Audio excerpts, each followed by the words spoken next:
Welcome back into the Dynasty Nerds podcast. That's right, you heard that correctly. Podcast. We are now going to be doing the show with Andrew and I that we do every Tuesday. We're going to be putting this into podcast form. And so if you're sitting there and you're like, man, there's more content here in the podcast feed, that's right. We are going to be coming to you during the season each and every Tuesday. And who knows? We'll see what happens after the season, but at least in season every single Tuesday to give you all the information that you need moving forward. And if you're on YouTube, it's the same as normal. It's the same thing that you're used to. But I'm here with my good friend, Andrew Ma. Andrew, how you doing, buddy? Doing good, man. Week 2 in the books. I will say, a little disappointed now. My guy's hurt. So, we went from a high week 1 to a week 2 where whatever, it is what it is. But I'm feeling all right. How are you?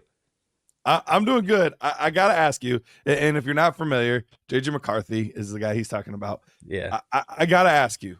All right, this might be a little tinfoil hat, so bear with me. Don't even ask me, Garrett, because I already know where you're going here with is this a hidden benching? Absolutely not. That is ridiculous. Do not even go there. Look, I know I saw one really, really good quarter, and I saw 7 really bad quarters. And look, they got to preserve their guy. Look, maybe it is super legit, but I do know that these things happen sometimes where it's like, hey, man, like we want to get your mind right. We want to get other things right. I'm just saying it wouldn't be the craziest thing I've ever heard. Here's where I'll let you go with that. Okay. Could it possibly be that they're like, hey, our offensive line is banged up. Our defense is banged up. We don't have Jordan Addison right now. Like, there's lots of pieces on this roster that are missing. I know your ankle's hurting. Why don't you just let it take like 2 weeks so everybody can be healthy? Like, yes. But the people that are that's like, where I think I am. I don't think it's completely fake, like completely fabricated. I don't think that, but I think like, hey, it's a little sore. On a normal situation, you're playing next week. Yeah. But not in this situation. We're gonna really let everything marinate. Yeah, but like the people that are like the Vikings have given up on him, they've benched him, like they would rather absolutely not, because there are people out here, Garrett, that are saying that like the Vikings are done. Kevin O'Connell has given up on JJ McCarthy, Justin Jefferson doesn't want him. They would not have built this team the way that they've done it, let guys go the way that they've done it, if they were going to give up in 8 quarters of football. That's just not going to happen. No, absolutely not. They would have kept Sam Darnold. They would have re-signed him. They would have they would have done a lot of other things. JJ McCarthy has the entire season, for better or worse. Like, he has the entire season. Maybe he's going to be the starter week 1 next year. Like, it's still his team. But I do wonder if, like, yeah, you're a little banged up. We're going to make sure you have as much time as you possibly need to recover from that. Absolutely. And the offensive line looked horrible against that Falcons pass rush. So it was, I don't blame them if they're like, let you get your starting left tackle back, let you get your center back, let's get these other guys in the building, and then we'll put you behind some better protection. Yeah. Let's wait till we play the Bears again, because that defense looks pretty bad. They just gave up 52 points this week to the Lions. So now we get Carson Wentz and Jake Browning next week, so hopefully everyone's excited for that. I can't believe week 3 we're already at that point in the season. Whatever. Hey, we're not here to talk Vikings, though. We're here to talk cells. We are. Let's get to our cells here. I'm going to go first this time, and I'm going to go with a guy that just played last night on Monday Night Football, one of the 2 Monday Night Football games. I'm going with Nico Collins. Talk about a team that their offense looks like it's in bad shape. The Houston offense does not look good. I get it that they put up a late touchdown, and that's great. And Nico Collins had a fantastic touchdown grab. I mean, that ball was placed beautifully. He did everything he could to reel it in along the sideline there, on the side of the end zone. Like, it was just a fantastic play. That being said, he got 9 targets, which is good, but only 3 receptions on those 9 targets, 52 yards and a touchdown. And look, you're going to say, well, that means better days are ahead, right? He had 9 targets. That's a good sign. And yes, typically targets are a big indicator for me on what we expect moving forward. But watching that game, we saw it week 1, and it's the same thing week 2. That offensive line is not good. I mean, we're talking booty butt cheeks. This is bad. I do not think that he being CJ Stroud, is going to have a lot of time to throw the football. And I think this is going to be one of those situations when you have someone stylistically like Nico Collins, his best assets are going to be those big, long plays. When you do not have time to throw the football, those big, long plays are not there. And the running game is going to be no threat. The play action is not going to be stressing teams out. Like that's just not going to be a big worry for them. So for me overall, this is not an anti-Nico take at all. I really like Nico Collins. I think Nico Collins is a good player. Preseason, I projected him to be the number 3 wide receiver in fantasy football because of the stupid amount of targets that I thought he was going to get. And I still think he's going to get those targets. I just don't think he's going to be as effective with those targets as I thought before. So for me, I'm selling high right here on Nico Collins.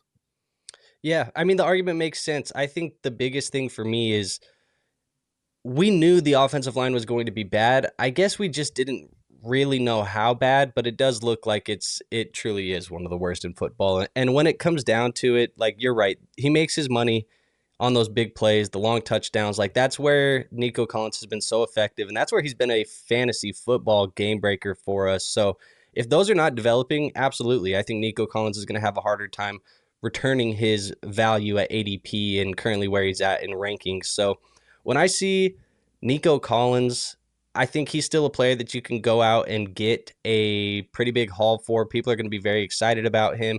And I'm curious, Garrett, if you're selling him, what are some of the names that you are looking at trying to go for? Honestly, this is one of those where I'm just looking for lateral moves. Is there a lateral move to a player that I can like a lot? The high end, the one that I would be the most excited about would probably be Jackson Smith-Njigba. He would be the one that would be the perfect scenario for me. Drake London would be another one. He had a little bit of a down week this week. So you're trading a guy that scored this week. Maybe there's a little bit more optimism because he just scored versus Drake London. And that was a game where they just weren't throwing the ball a ton and whatnot. So I think he would be a good kind of like lateral move to make.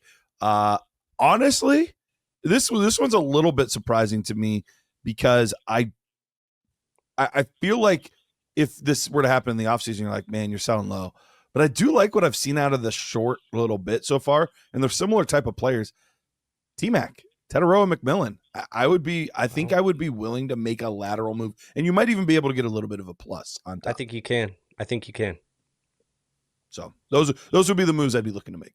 Yeah, I like it. Yeah, I don't mind that. I think the T-Mac one's going to be scary for people if they're trying to make that move, but I do like what I've seen out of T-Mac as well. I think he's going to be a really good fantasy asset for us for a while. So if you can get the plus extra on top, maybe it's worth it, especially if you're like a team that's maybe on the fence. You know that you don't have the firepower to contend this year as well as maybe some of the other teams, and you can go get a younger guy. So, all right, well, let me go to my first guy. I'm going to stick at the wide receiver position as well, but I'm going to go a player that I've historically not been very high on, but it feels like people are raising or just pushing him up their rankings based off of week one bias. And that's going to be wide receiver Keon Coleman for the Buffalo Bills. Look, he's a player that I didn't love the tape coming out of college at Florida State. I thought he was more of a jump ball receiver. I didn't expect him to go as highly as he did in the NFL draft. And a lot of people loved him because of the landing spot being paired with Josh Allen. Now, when that happens, you're going to have these crazy, crazy Josh Allen games that happen. That happened week one of the NFL season for us. So a lot of people have now reacted to that as, oh, the Keon Coleman breakout is here. He's officially going to be this, big play guy for our fantasy football teams. And I look at what he was able to put together in week one. I mean, it gives you hope if you are one of the Keon Coleman truthers, because 11 targets, 8 receptions, 112 yards, and a touchdown. But I have to think to myself, that is an anomaly when it's looking at the course of Keon Coleman's career so far. He has never seen double-digit targets. He has never been out there and gave you a wide receiver 2 overall week the way that he did in week 1, and that's probably more so because of the game script and the way that this team was throwing the football 46 times with Josh Allen in a game playing from behind for most of it. I just think right now when you look at some of these other websites, we currently have Keon Coleman ranked as wide receiver 47 in our rankings.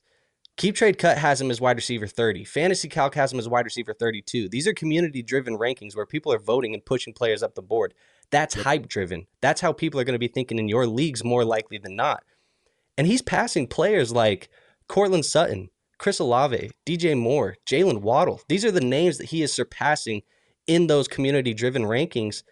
And I have to tell myself, is Keon Coleman going to be the week one Keon Coleman, or is Keon Coleman going to be the guy that I thought he was going to be coming out of college and the guy we've seen more so than not during the course of his career so far? So I'm selling high on Keon Coleman, especially if I can get names like Chris Olave, who people are, down on the Saints situation. The target share for Olave is great. The fantasy production hasn't been there yet, but I am absolutely doing that.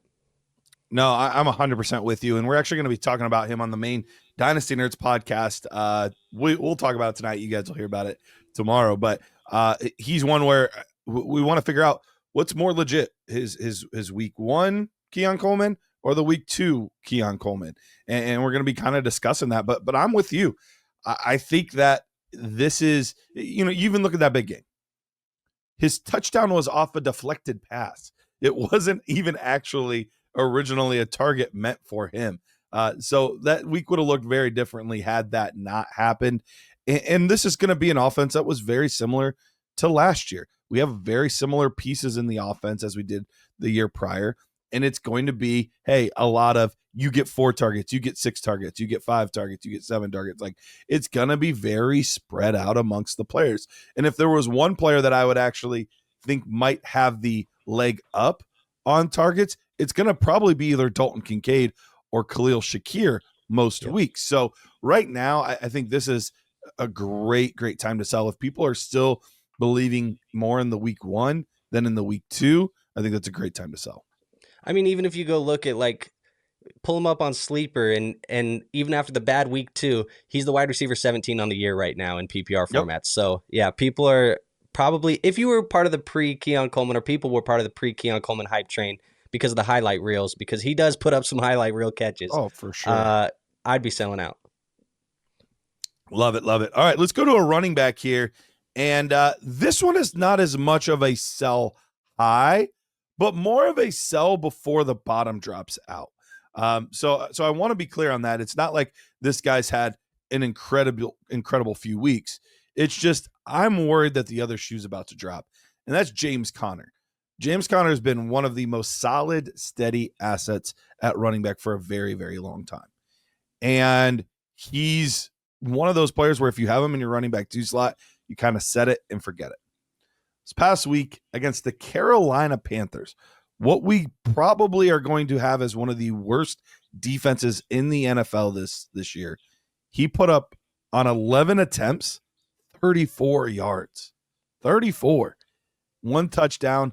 It's telling me that the end might be here. We might be seeing the end of James Conner. He's in his 30s now. Like, this is the time that running back should be starting to fall apart. And we didn't see an amazing game out of Trey Benson. He only got 3 touches for 14 yards, or three attempts, I should say, for 14 yards. But the thing that stuck out to me, 6 targets in the receiving game and caught 4 of those. So they were using him a lot in the receiving game. I think we're going to slowly start to see the shift over the next 3, 4, 5 weeks to where James Conner is going to be kind of the backup to Trey Benson. And so I want to get out ahead of that. I think this is the time to do it. So if you're going to sell James Conner, you're not selling him high, but you're selling him kind of at value that you sold in the offseason. He just had a touchdown this week, so that kind of helps insulate his value a little bit, and I'm getting out from James Conner.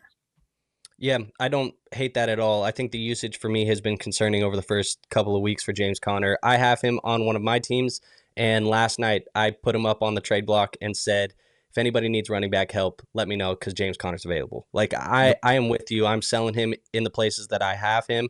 Funny enough, I have that league where I also have Benson on the roster, so if people want to package it and take both, by all means, go for it. If you want one of them, that's fine, but I'm with you. I think the usage has been concerning, and I don't fully agree with the James Conner is going to end up being the backup. I think he's still going to be the guy that's probably leading this backfield, but it's more of a split, I think, by the end of the year, which they've said it. They kind of warned us in the preseason. It's tough to tell sometimes in the preseason where you're like, what's real and what's not. You know, what if this is hype driven and what is actually going to be tangible once regular season games come around. But they told us Benson was going to be more involved. Connor said Benson was going to be more involved.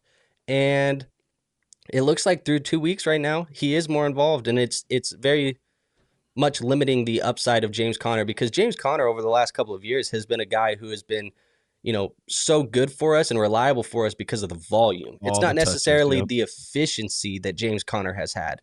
So when you take away some of that volume and the efficiency isn't there, or it's just average as far as efficiencies go, yeah, we start losing some of that high end, I guess, value for James Conner. So I'm with you. I like the sell there.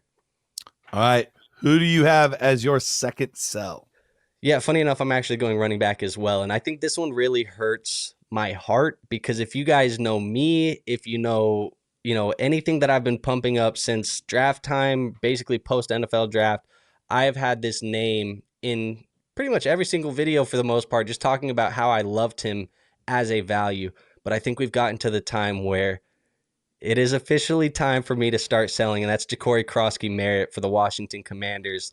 Look, I loved the opportunity that he was going into. I thought he was a little bit of a value as far as draft day value, and the fact that in rookie drafts, you were going to be able to get this guy with the last pick of your rookie drafts, or maybe even off of the waiver wire as a UDFA. You could spend some fab on him and put him on the back end of your roster and just see what happens. I mean, it's truly one of those rare instances where you have a guy who is virtually undrafted in your rookie drafts become relevant immediately. A James Robinson, a Phillip Lindsay, like those types. This is the situation that we're looking at here. And we're at an opportunity here to potentially sell Jacory, because with the injury to Austin Ekeler, it has a lot of people who have jumped on and joined the hype train of JCM or Bill over the last couple of months, really. And now it's like there's nothing in front of him. Everybody feels like there's nothing in front of him, and it's time for JCM to take over. So I don't know if I would say he is a hard sell, but we have a door here that is opened where I think people are going to be very excited, and it's showing on some of these websites. We have him as the running back 31 over on Dynasty Nerds. Keep Trade Cut has him in the top 24 running backs. So does Fantasy Calc. They have him in the top 24 running backs. People are excited about Jacory Croskey-Merritt, and I just have to think to myself, he's not an elite pass catcher. They're probably still going to use Jeremy McNichols now as a pass catcher. This team isn't out of the range of outcomes of potentially adding another veteran via trade and or free agency. It just feels like there's still some hurdles that maybe I can get out ahead of time that might jump in front of him. I think Jacory's still going to be involved. I think he's still going to be a guy that they use. They obviously wouldn't have traded Brian Robinson if they didn't like him and feel like he could get touches this offseason. So I think that's, to say all of that, I'm going to give you some names that he has passed on those websites to tell you, or I guess really to ask you too, Garrett, like, are you moving him for these? And I think the answer for most of them is yes. For me, David Montgomery. Yeah, I would take David Montgomery in a contender situation. DeAndre Swift. I would take Swift. Tony Pollard. I might. Oh man. I might take Croskey-Merritt there, but it's close. What about Javonte with the Cowboys now? I would take Javonte. So that's what I'm saying is he's past names now where I think we've gotten out of the what could be territory to these players are actually involved in their offenses pretty heavily. Mm-hmm. Monty, Swift, Javonte, these players are getting tons of touches. So can we eliminate some of the risk now by moving laterally to a running back like those guys? And maybe JCM isn't a guy who's fully involved in the offense. Maybe he's not a guy who ends up being, Isaiah Pacheco, 7th-round running back that has a 2-year window. He could be, but I'm just saying there's risk there where if we move laterally, especially in a contending window, you're playing with house money, getting this guy for free off of the waivers or late. And I think I'm willing to cash out now. I've sold him in a couple of leagues. Some of them were more like rebuilding leagues where I'm not really looking to contend this year. And I've sold him for a 2 and a 3. I sold him for a 2 and a player in one of them. Like I'm kind of moving off of JCM here. Yeah, I have no issue with this whatsoever. And honestly, I view him very similar to how I viewed Brian Robinson before all of this.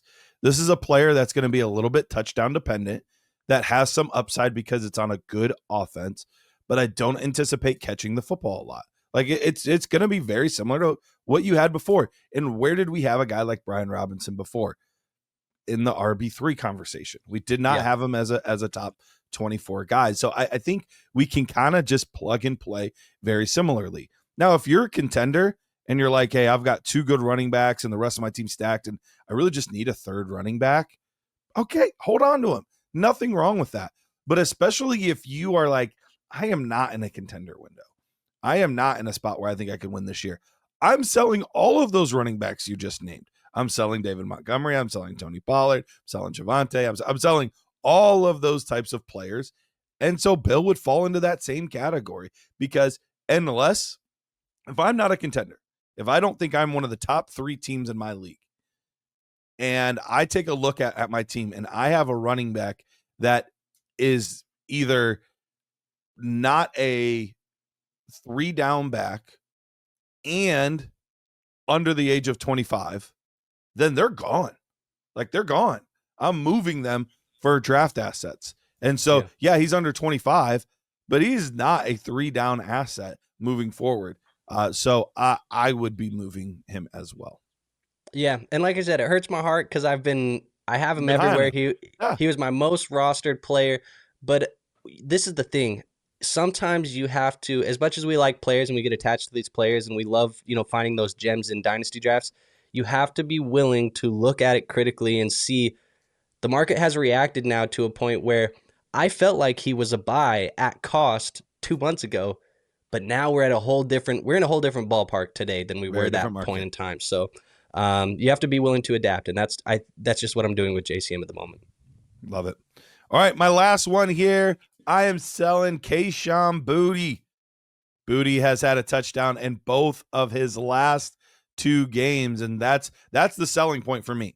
When I'm talking to people, I'm like, back-to-back weeks with the touchdown. He's the apple of Drake May's eye. But is he really? He actually only had 1 target this week. He just happened to catch it, and it happened to be for a touchdown. This is similar to what you were talking about with Keon Coleman for me. I think this wide receiver room, this pass catching room, is going to be full of guys that have 3, 4, 5, 6 targets each week. Full of them. But is there going to be somebody that emerges to get into that 7, 8, 9 range? I don't think we're going to have that. So, unfortunately, I don't know that there is a wide receiver on the roster right now that I trust long term. And so if there's somebody in there that's presenting value and I can even just get a quick little upgrade, is there a contending team that really needs another wide receiver and I can sneak a late second off them?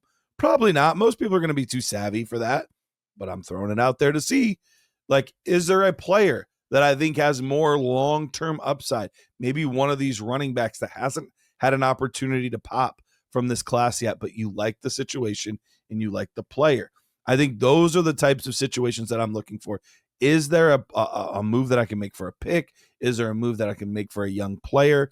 Or maybe it's even just an old guy. Hey, I'm a contender and I need somebody that is going to be trustworthy week in, week out once these bye weeks hit and things like that. He's the kind of player that I'm using to try to get someone in that range. So my last sell of the show is going to be Kayshon Boutte. What do you think, Andrew? Yeah, I mean, I don't have any issues with it. I think, like you said, maybe some managers are going to be a little bit savvy and say, we see what we're looking at Boutte here. We know what this is.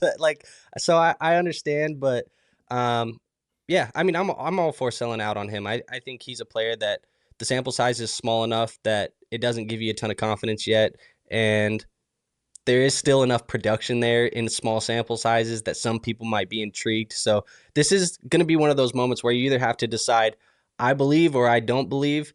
And we're kind of in this ambiguous area where you're going to have people on both sides. If you find the right person on the opposite side of the fence that you are, you might find a deal there. So I don't mind it at all. Yeah, and I think that's a great way to put it, Andrew. Those are the types of players where deals do get done, where you have a good amount of people on both sides of that fence. And I do think that there's some people out there that are big Boutte fans. They love big Boutte. They want that Boutte. So if they're out there, that's the kind of player or that's the kind of manager that I want to make a move with. And look, I can understand if you're on the flip side and you're like, dude. I'm in a total rebuild, and I want lottery tickets. He's a lottery ticket. He could end up becoming something out of nothing. It's definitely in the realm of possibility. But if I'm anywhere in a contender window and I want something solid and steady, I would much rather go a different direction. Yep, like I said, playing with house money is what you could be doing with Boutte. But hey, Nerd Herd, want to tell you about a show that we've been doing live on YouTube where we go over your teams and we talk about how to fix your broken roster. It's called Roster Rescue. We do it live every single Monday at noon Eastern time. And if you want to get a part of that, just head to our Dynasty Nerds homepage, go under the store tab, and you'll find Roster Rescue right there. Perfect opportunity to get your rosters in shape before the season or even in the middle of the season to make sure that you can win a championship. Look, I have another player to here too that I think is kind of in a similar range. There's going to be people who believe, there's going to be people who don't. You're kind of playing with house money because of how cheap he was. But it's tight end Harold Fannin for the Browns. And I do want to preface this conversation just beforehand of when I was trying to pull my 3 sells, Garrett, you said off stream, like it was kind of tough to find some sells at the moment in time.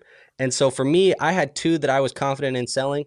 I was kind of reaching for a third. So I want to preface this by saying, should we be having the conversation of selling Harold Fannin? I'm unsure right now if I am fully selling Harold Fannin, but I think we should at least be having the conversation because when I'm looking at where he's been getting in some of these other consensus rankings, he's now cracked into the top 10, and that may just be a state of the tight end position. People don't love tight ends, so when you have a guy who's young and shows some upside, they just skyrocket to the top of these rankings. Yep. But KTC has him as tight end 8. Fantasy Calc has him as tight end 8. We have him as tight end 14. But at that tight end 8 price, he has surpassed TJ Hawkinson on those websites. He's surpassed David Njoku on those websites. And more interesting enough, when you look cross-positionally, like at the wide receiver position, in a tight end premiums type of league, he has surpassed Jalen Waddle and almost about to surpass George Pickens. And so I have to ask myself, like, are we fully believing that Harold Fannin, even though the usage has been good, I do like the usage for Harold Fannin. I think he's a receiving threat in this offense. Are we confident enough to say that this is going to further improve? Or should we just kind of go laterally across the board and go grab a Jalen Waddle instead or a Pickens instead, even if we have to throw a little bit extra on top, a couple thirds or something like that to go make it happen? I'm toying with the idea of moving out off of Harold Fannin. And like I said, even though it's because I like some of the stuff we've seen, it just feels like the price and the hype is getting a little bit out of control. And I'm just toying with the idea. I'm curious, what's your thoughts on Harold Fannin here? I'm in a similar boat. I would be totally fine with looking at a sell opportunity here. We still have David Njoku here, and maybe you're in a situation where you're like, yeah, I don't really need him for this year, but I'm thinking about the future. David Njoku, he's in the last year of his contract, and I want that potential upside. I have no problem doing that, but we do need to factor. If we're going to factor in what could happen next year for David Njoku, we also have to factor in what could happen next year for the Cleveland Browns at the quarterback position. Yes, some quarterbacks tend to target the tight end a lot. Other quarterbacks tend to not target the tight end very much. Joe Flacco came from Baltimore. He is used to having good, solid tight ends that he's going to target frequently in that type of 12 personnel offense. Other quarterbacks, that might not be their lane. That might not be what they're trying to do as much. And, we saw guys like Aaron Rodgers just habitually not target the tight end compared to what other guys would do. So that's the thing. Like there's still plenty of up in the air. But if you're like, yeah, I want to roll that dice, I have no problem with that. But I think the sell that I'm thinking of here is more of the player that's like, I'm trying to win it this year. And I think Harold Fannin's ceiling is going to be capped this year with a David Njoku still in the mold. He's not going to get all of the tight end targets. In fact, I think there's going to be many weeks where he gets less targets than David Njoku. We're going to have to wait and see how it all works out. They had the same amount this week, so they truly are just kind of sharing those targets at the moment. We'll have to wait and see, but for the right time, the right team, I'd be willing to sell. Yeah, and I think that's very similar to what I said with Boutte, where you're going to have people on both sides of the fence. And I think it's going to be very team dependent for a guy like Harold Fannin. Like you said, you're playing for the future. You don't really care about, being super competitive right now. Maybe Fannin is more valuable to you at that moment in time. But I think if you're contending, close to contending, at his current price, you can move off of him and get guaranteed production from solid veteran players.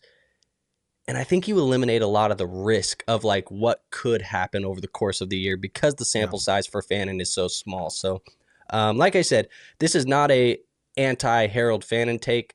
I actually really like what we've seen, but I'm just starting to wonder is the price tag at a point where I'm okay taking my profit? And if I lose out a little bit of the high-end value, maybe in the long run, whatever, but at least I took some profit here and made a move that I felt like was savvy for my team.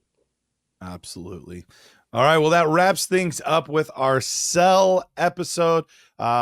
Really excited for all of the things that are coming out. Andrew's going to be joining us again on an episode that's going to come out for you guys this coming Friday. And it's our college show. If you guys have not checked it out yet, really, really fun show. We're kind of getting ahead of things, looking at prospects in this coming year's class, but also just looking at things around the college football landscape. So it's a great addition to what we have. Make sure you check that out if you can. And if you are on YouTube, make sure to like and subscribe. All of this stuff we're doing, it tells us that, hey, I am locked in, I am paying attention, and it lets us know that we need to keep making more content. So appreciate you guys. Best of luck this coming week in week 3, and we'll see you guys next time. See ya.